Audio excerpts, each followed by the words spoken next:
ويزيدون بهجة وسرورا أن شخصية بارزة علمية دعوية فكرية لها جولة وصولة في كل مجال من المجالات العلمية التفسيرية والحديثية والفقهية والأدبية قد تشرفت بين أيدينا وأيديكم، وهي الشيخ العلامة الخطيب المصقع والأديب الموهوب أستاذ الأساتذة السيد سلمان الحسيني الندوي حفظه الله ورعاه، الرئيس العام لجامعة الإمام أحمد بن عرفان الشهيد الإسلامية في مدينة لكنو بولاية أتر براديش، ومؤسسها ورئيس جمعية الشباب الإسلام ومؤسس المدارس والمعاهد الأخرى الدينية والعصرية والمعاهد التكنولوجية والمستشفيات الخيرية. أيها الفضلاء النبلاء، اليوم يوم السرور والابتهاج، اليوم يوم الاعتزاز والافتخار، قلوبنا مسرورة أشد السرور وأفئدتنا مبتهجة أشد الابتهاج، السماء والأرض مع ما فيهما تفيضان دموع الفرحة والبهجة لنزول نجم الهدى من السماء لإنارة ظلمات حالكة.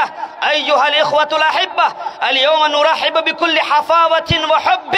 من سعداء قلوبنا بتوفيق الله عز وجل رجل تفتخر به العرب والعجم لشأنه العلمي العظيم وفكره العميق الصالح، حتى اعترف بفصاحته وبلاغته وقوة بيانه وغزارة ألفاظه وسلاسة لسانه الدكتور يوسف القرضاوي قائلا إن الشيخ سلمان الحسيني الندوي فصيح اللسان وبليغ التبيان، وقال عن مواهبه المكنونة ومعلوماته الغزيرة عن الحديث وأصول الحديث أستاذه الجليل الشيخ عبد الفتاح بغدة مخاطبا له: يا سلمان انتفعت بك أكثر مما انتفعت بي. يا أستاذي المكرم، أنت الذي دعا هذه الأمة المسلمة المشددة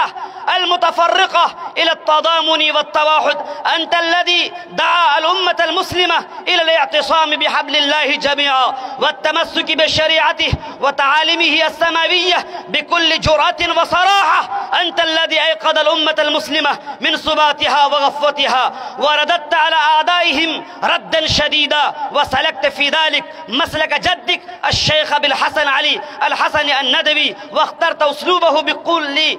قوة وحماسة. وفي النهاية أسأل الله العظيم أن يحفظكم من شر ما خلق ومن شر غاسق إذا وقب، ويحميك من شر الحاسدين وفتنة الدجالين. وآخر دعوانا الحمد لله رب العالمين.